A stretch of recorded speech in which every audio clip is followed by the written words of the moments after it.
Line 484. Now night had shed her silver dews around, and with her sable wings embraced the ground, when love's fair goddess, anxious for her son, new tumults rising and new wars begun, couched with her husband in his golden bed, with these alluring words invokes his aid, and that her pleasing speech his mind may move, inspires each accent with the charms of love. While cruel fate conspired with Grecian powers to level with the ground the Trojan towers, I asked not aid the unhappy to restore, nor did the succor of thy skill implore, nor urge the labors of my lord in vain, a sinking empire longer to sustain, though much I owed to Priam's house, and more the dangers of Aeneas did deplore. But now, by Jove's command and fate's decree, his race is doomed to reign in Italy. With humble suit I beg thy needful art, O still propitious power that rules my heart. A mother kneels a suppliant for her son. By Thetis and Aurora thou wert won to forge impenetrable shields, and grace with fated arms a less illustrious race. Behold what haughty nations are combined against the relics of the Phrygian kind, with fire and sword my people to destroy, and conquer Venus twice in conquering Troy. She said, and straight her arms of snowy hue about her unresolving husband threw. Her soft embraces soon infuse desire, his bones and marrow sudden warmth inspire, and all the Godhead feels the wonted fire. Not half so swift the rattling thunder flies, or forky lightnings flash along the skies. The goddess, proud of her successful wiles, and conscious of her form, in secret smiles. Then thus the power, obnoxious to her charms, panting and half dissolving in her arms. Why seek you reasons for a cause so just, or your own beauties or my love distrust? Long since had you required my helpful hand.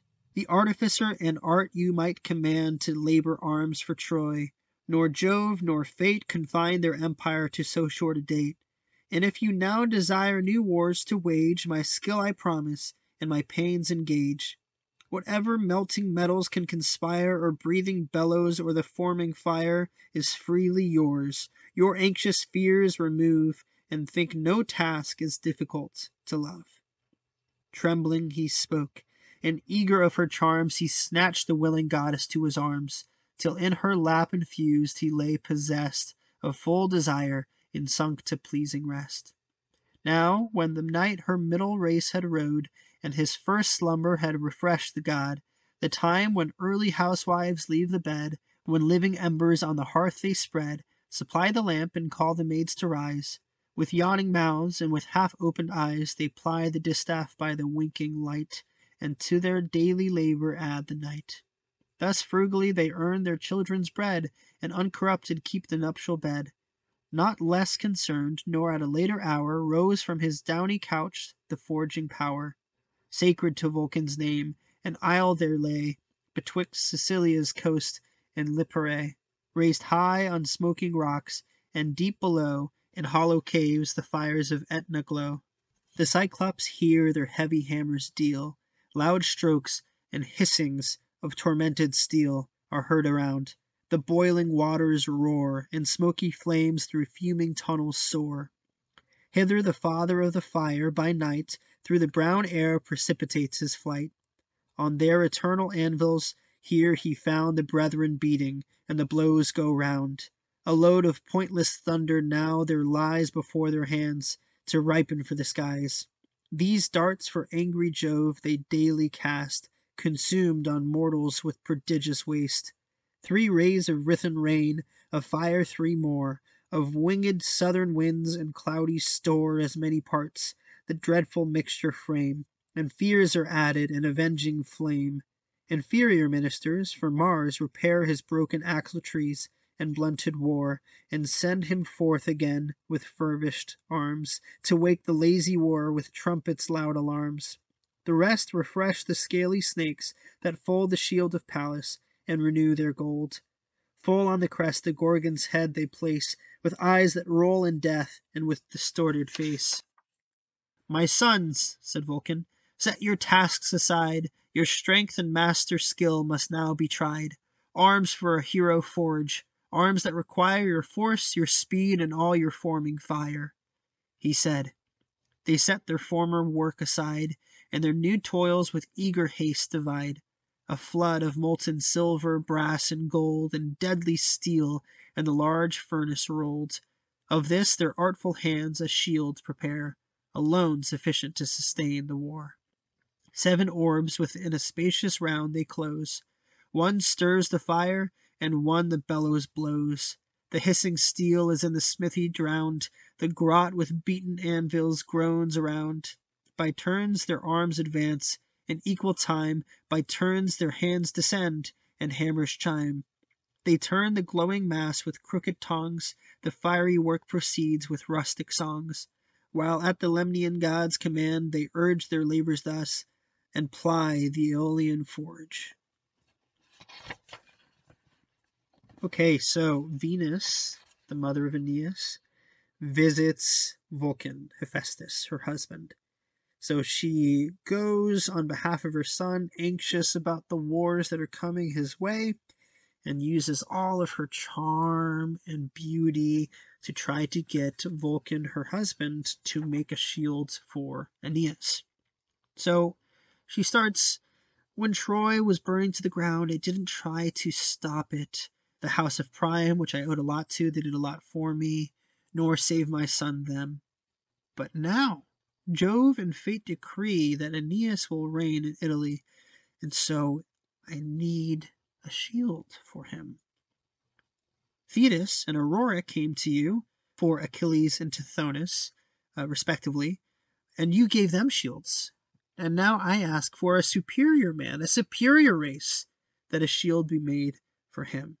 So she's putting all of her charm into the speech, and Vulcan felt the fire of love in his breast and starts dissolving in her arms.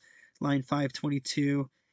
Why are you asking me with such gusto for something that's obviously right to do? And I'm just so in love with you. Why would I resist? And so, yes, I will certainly do this. And so he falls asleep with his wife. He's refreshed, and he makes off in the time when housewives wake up early to work on clothing and do their daily chores to earn their children's bread and so on. So he makes his way down to Mount Etna, where the Cyclopes are working. They are making thunderbolts for Jupiter.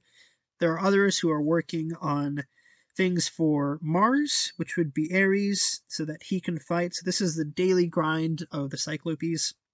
Vulcan comes and says, my sons, you have to put all of your craft and skill into what we're about to make. Arms for Aeneas. And so they do, they set everything else aside and they start working on this shield, and the groans and noises of the blacksmith shop come about for the Lemnian god, that would be Vulcan, at the Aeolian forge, which would be the forge in Mount Etna. Line 599. The cheerful morn salutes Evander's eyes, and songs of chirping birds invite to rise. He leaves his lowly bed, his buskins meet above his ankles, sandals sheath his feet. He sets his trusty sword upon his side, and o'er his shoulder throws a panther's hide. 2 menial dogs before their master pressed.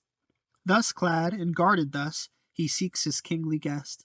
Mindful of promised aid, he mends his pace, but meets Aeneas in the middle space. Young Pallas did his father's steps attend, and true Achates waited on his friend. They join their hands, a secret seat they choose. The Arcadian first their former talk renews. Undaunted prince, I never can believe the Trojan empire lost while you survive. Command the assistance of a faithful friend, but feeble are the succors I can send. Our narrow kingdom here the Tiber bounds, that other side the Latian state surrounds. Insults our walls and wastes our fruitful grounds. But mighty nations I prepare to join their arms with yours and aid your just design. You come as by your better genius sent, and fortune seems to favor your intent. Not far from hence there stands a hilly town, of ancient building and of high renown. torn from the Tuscans by the Lydian race, who gave the name Caira to the place, once Agyllenia called. It flourished long, in pride of wealth and warlike people strong, till cursed Mezentius in a fatal hour assumed the crown with arbitrary power. What words can paint these execrable times, the subject's sufferings and the tyrant's crimes? That blood, those murders, O ye gods, replace on his own head and on his impious race.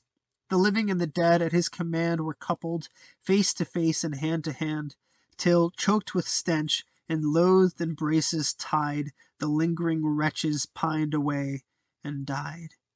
Thus plunged in ills and meditating more, the people's patience, tired, no longer bore the raging monster, but with arms beset his house, and vengeance and destruction threat. They fire his palace. While the flame ascends, they force his guards and execute his friends. He cleaves the crowd, and favored by the night, to Turnus' friendly court directs his flight. By just revenge, the Tuscans set on fire, with arms their king to punishment require. Their numerous troops now mustered on the strand, my counsel shall submit to your command.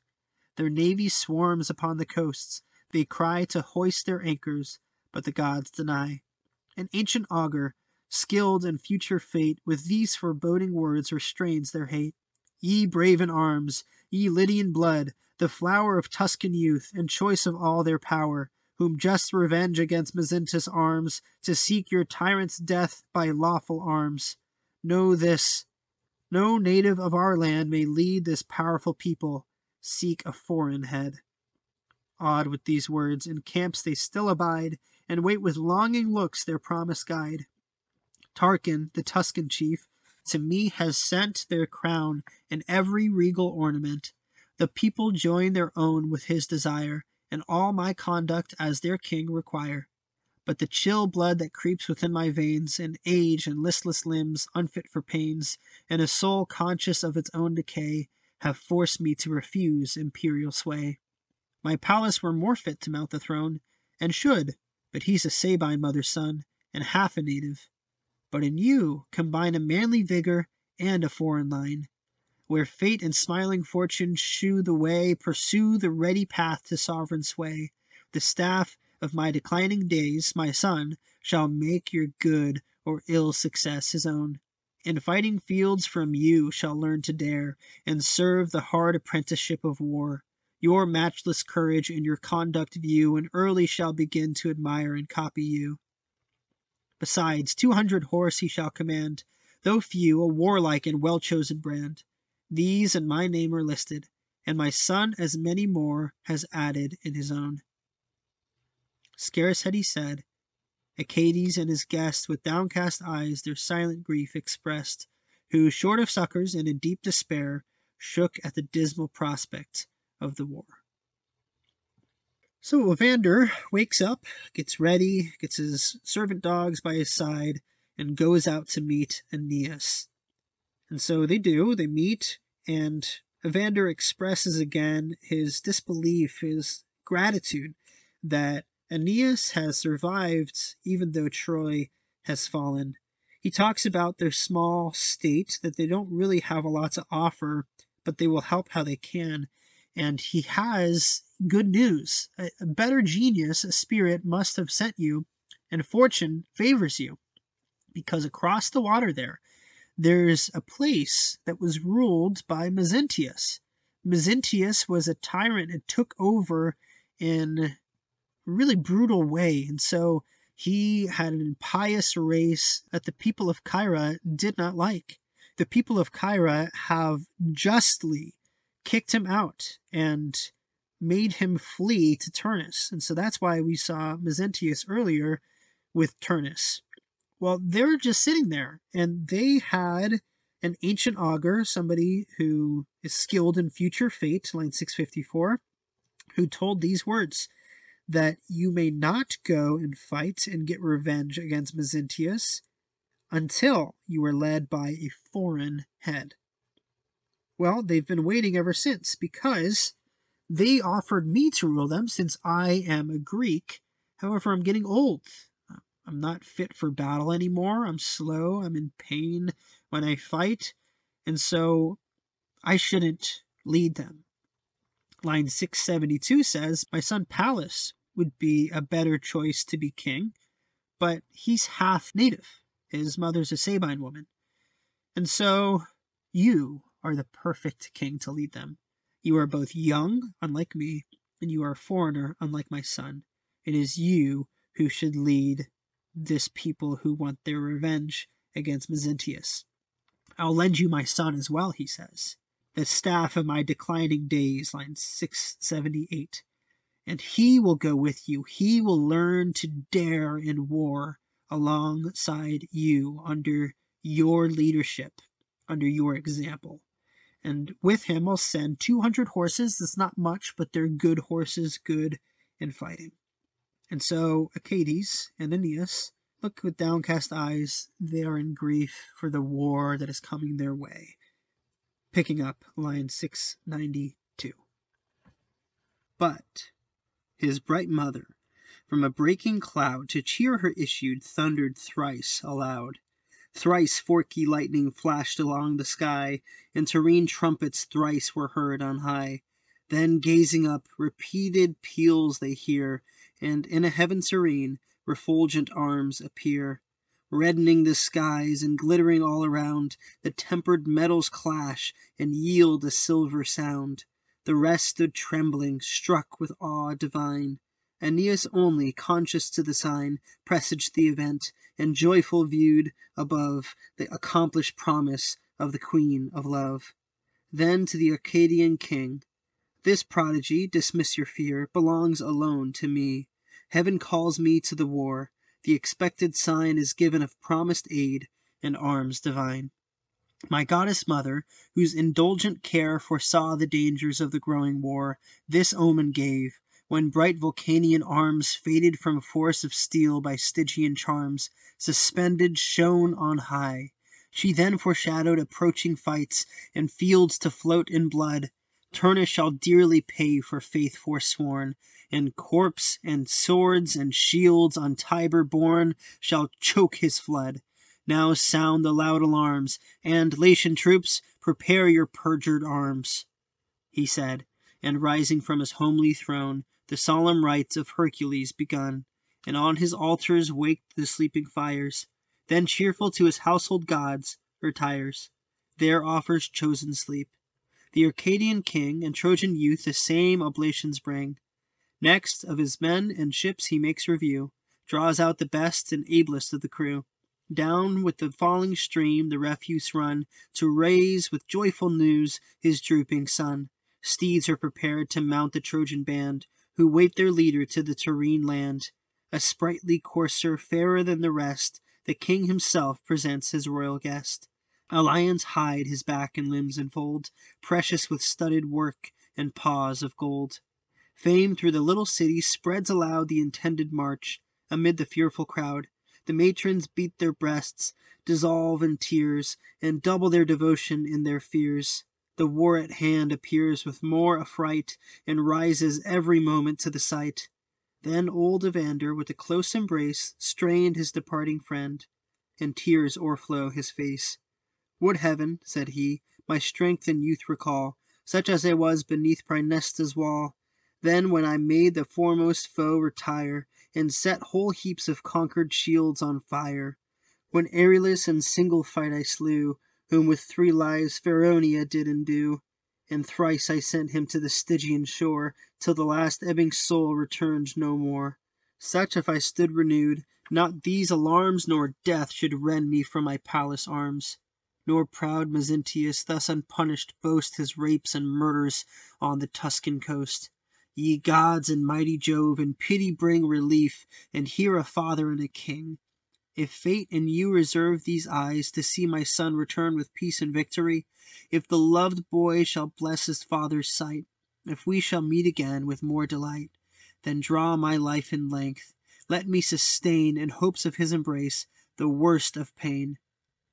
But if your hard decrees, which, oh, I dread, have doomed to death his undeserving head, this very moment let me die. while hopes and fears in equal balance lie, while yet possessed of all his youthful charms, I strain him close within these aged arms. Before that fatal news my soul shall wound, he said, and swooning, sunk upon the ground. All right. So Venus shows up at the beginning of this and issues 3 thunderous lightnings in the sky. And this is a sign to her son. The terrene trumpets seem to sound from on high, and these refulgent, these shining arms seem to appear. And everyone is trembling and scared, but Aeneas knows exactly what it was from his mother and says, this sign, this prodigy, 704, is for me. It's calling me to war. It's the expected sign telling me that I will get help and I will have divine weaponry. And so he gives some epic sort of speech about how the land will soon be littered with bodies and war, and the Tiber will be backed up with all the carnage that is about to happen. And he gives one last kind of stab, talking about the perjured arms of the Latian troops as enemies. So they were liars. They went back on what was supposed to happen, and they're wanting Lavinia for their own, and that's not just. And so he's going to deal with them. He makes offerings to Hercules at this point, as do Evander and Pallas. So then the Arcadian king, Evander, counts his troops and makes ready for war, gives a horse to Aeneas, and then Evander makes his city ready for war, and fame, line 734, rumor, spreads the word that war is upon them. And so Evander, after making ready and all of this, gives his friend Aeneas an embrace and says, man, I wish I were younger. I could fight like I did when I conquered Aeolus, this 3-bodied monster. And if I had that kind of strength, nothing could keep me from Pallas' arms. Nothing would hold me back. However, and then he prays to Jove and the gods, in pity, bring my son back to me. And if you don't, let me die. Line 764. I will hold out through the worst of pain. 761. But if he's not going to come back, let me just die now. And that last 2 lines, the couplet here. Before that fatal news my soul shall wound, he said, and swooning sunk upon the ground. So this seems a bit ominous at the very least. Line 770. His servants bore him off, and softly laid his languished limbs upon his homely bed. The horsemen march, the gates are opened wide, Aeneas at their head, Achates by his side. Next these, the Trojan leaders rode along. Last follows in the rear the Arcadian throng. Young Pallas shone conspicuous o'er the rest, gilded his arms, embroidered was his vest. So from the seas exerts his radiant head the star, by whom the lights of heaven are led, shakes from his rosy locks the pearly dews, dispels the darkness, and the day renews. The trembling wives the walls and turrets crowd, and follow with their eyes the dusty cloud, which winds disperse by fits, and shew from far the blaze of arms, and shields, and shining war. The troops drawn up in beautiful array, o'er healthy plains pursue the ready way. Repeated peals of shouts are heard around, the neighing coursers answer to the sound, and shake with horny hoofs the solid ground. A greenwood shade, for long religion known, stands by the streams that wash the Tuscan town, encompassed round with gloomy hills above, which add a holy horror to the grove. The first inhabitants of Grecian blood that sacred forest to Silvanus vowed, the guardian of their flocks and fields, and pay their due devotions on his annual day. Not far from hence, along the river's side, in tents secure, the Tuscan troops abide, by Tarchon led. Now from a rising ground Aeneas cast his wondering eyes around, and all the Tyrrhene army had in sight, stretched on the spacious plain from left to right. Thither his warlike train the Trojan led, refreshed his men, and wearied horses fed. Meantime, the mother goddess, crowned with charms, breaks through the clouds and brings the fated arms. Within a winding vale she finds her son, on the cool river's banks, retired alone. She shews her heavenly form without disguise, and gives herself to his desiring eyes. Behold, she said, performed in every part my promise made in Vulcan's labored art. Now seek secure the Latian enemy, and haughty Turnus to the field defy. She said, and having first her son embraced, the radiant arms beneath an oak she placed. Proud of the gift, he rolled his greedy sight around the work, and gazed with vast delight. He lifts, he turns, he poises, and admires the crested helm that vomits radiant fires. His hands the fatal sword and corslet hold, one keen with tempered steel, one stiff with gold. Both ample, flaming both, and beamy bright, so shines a cloud when edged with adverse light. He shakes the pointed spear, and longs to try the plated cuisses on his manly thigh, but most admires the shield's mysterious mold, and Roman triumphs rising on the gold. For these embossed the heavenly smith had wrought, not in the rolls of future fate untaught, the wars in order, and the race divine of warriors issuing from the Julian line. Okay, so we begin with Evander being taken off by his servants to his homely bed, and then the armies march. So Aeneas leads with Achates by his side, followed by the Trojan leaders, and then all the Arcadians from Evander. Young Pallas looks magnificent. He's like the morning star in the sky, which would actually be the planet Venus. Kind of an interesting fact. I don't think it's necessarily intentional. So the trembling wives the walls and turrets crowd. The area resounds with shouts from the army and the neighing of the horses as they make their way to Tarquin, who was an ally of theirs, and the rest of the troops there of the Tyrrhene army, the Etruscan army. And so the horses are fed, the men are refreshed, and the mother goddess Venus comes down as Aeneas has made his way alone to a winding valley, and he is hugged by his mother, embraced by his mother, and she says, "Behold, I've held up my promise, and here is your armor." And he looks at it with vast delight. He has a helmet that is vomiting this radiant fire.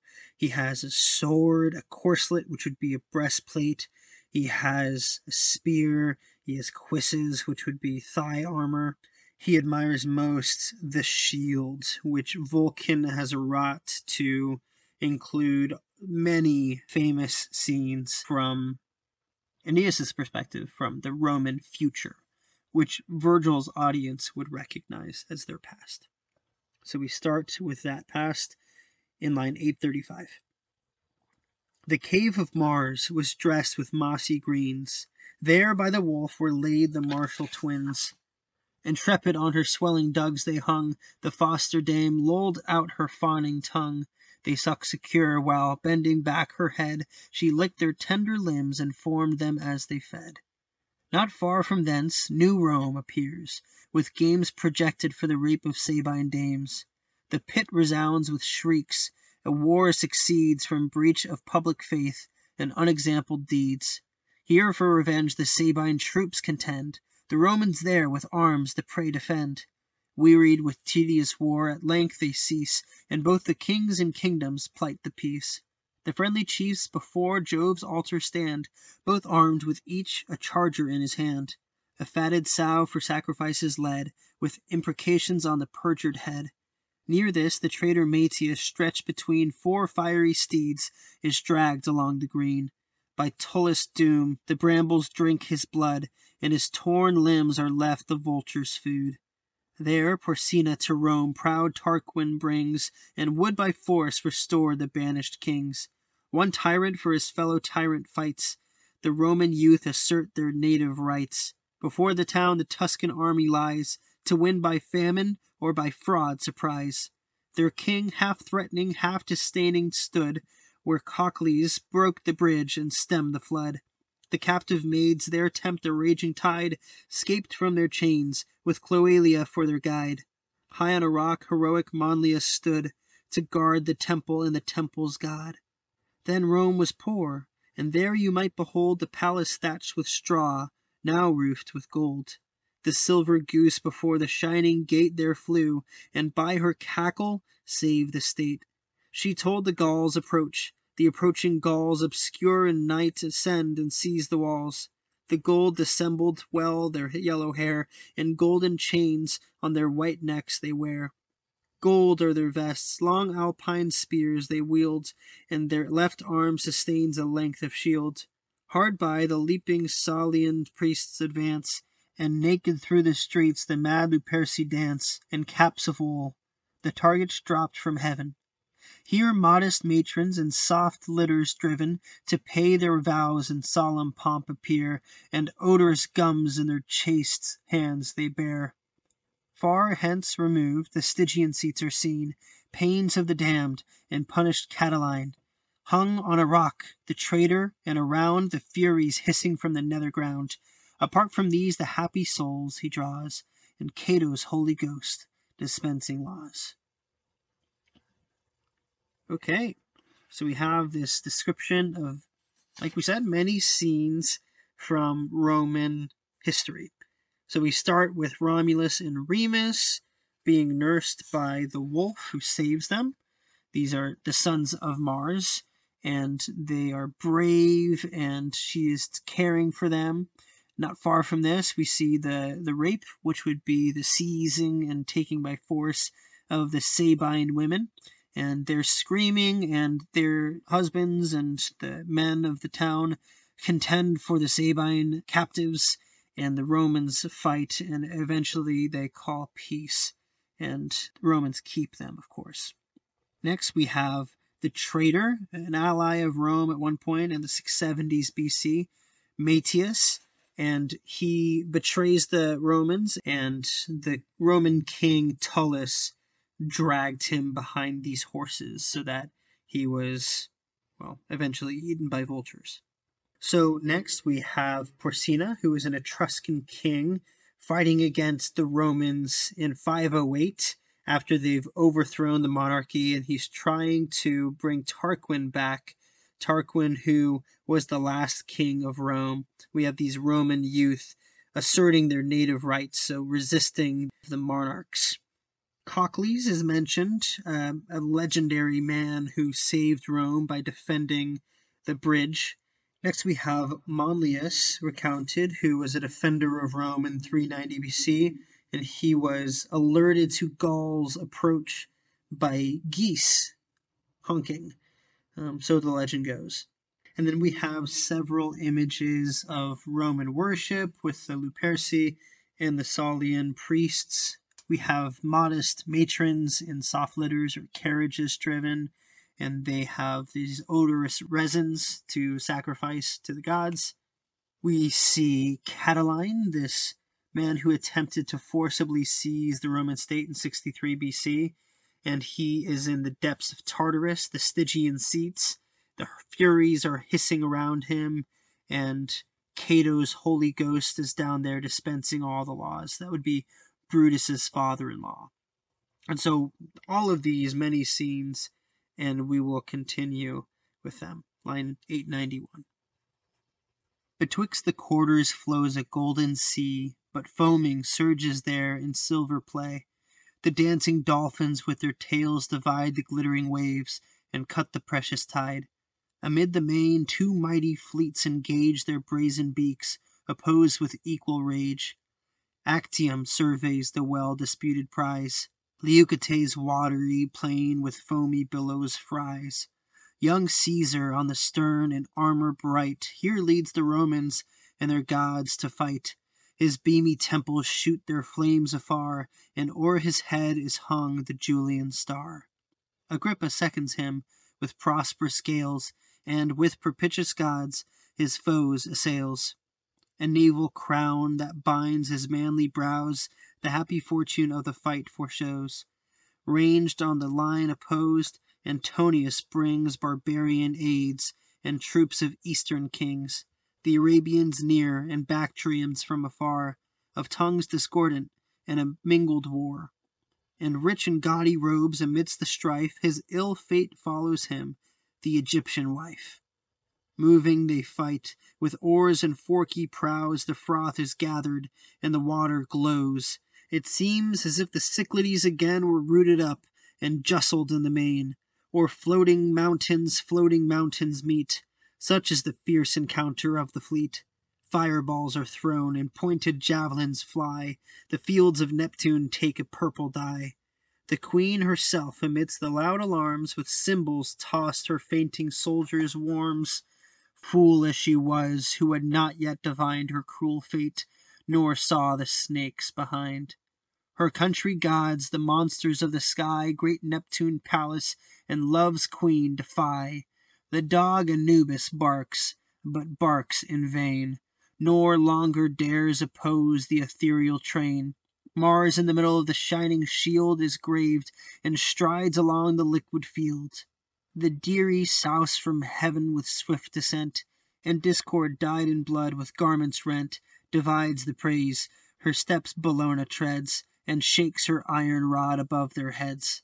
This seen, Apollo from his Actian height pours down his arrows, at whose winged flight the trembling Indians and Egyptians yield, and soft Sabaeans quit the watery field. The fatal mistress hoists her silken sails, and, shrinking from the fight, invokes the gales.